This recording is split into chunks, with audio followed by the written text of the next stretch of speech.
Hello, this is Krystal, and thank you for joining me for this week's First Chapter Friday. Today I will be reading from the beginning of Thanksgiving Dinner Death by Leighann Dobbs. Chapter 1.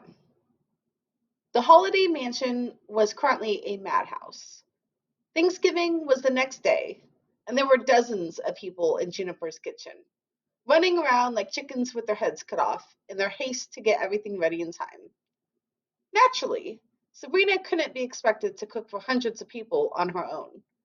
So Juniper had called in bite-sized catering to help out with the spread, and Sabrina was ordering them around like a general on the battlefield. Her mother would have been proud.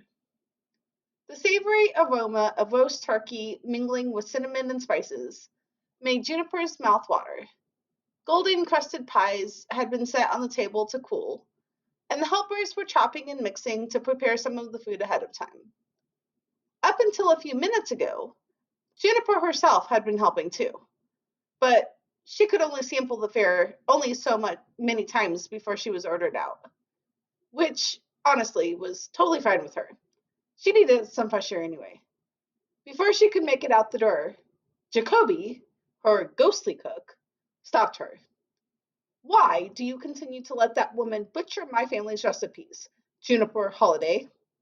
Do you know how long it took us to perfect them? Juniper had to bite her tongue quickly in order to keep from saying the exact wrong thing, which would set Jacoby off.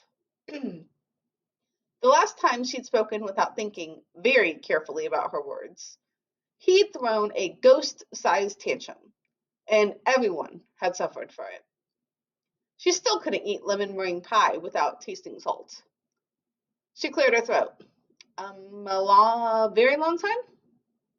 Indeed, Jacoby affirmed, puffing his chest out with pride.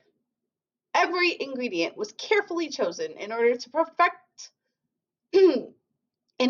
perfectly complement the dish. His bushy brows suddenly lowered over his ghostly eyes. And that woman is ruining everything. Juniper sighed to herself. He had to be talking about the dressing. Jack, honey, I'm sure Sabrina didn't mean to butcher the recipe, she said. But you have to understand that she's under a lot of pressure right now. She's got dozens of people in her kitchen who don't know how she runs it, and you shouldn't blame her. Besides, you should at least try her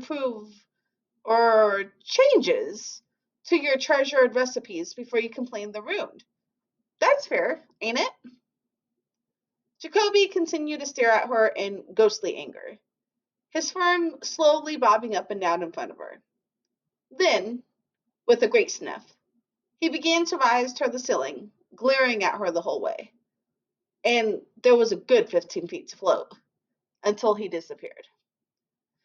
At least he didn't make the food explode, she thought, rubbing her temples.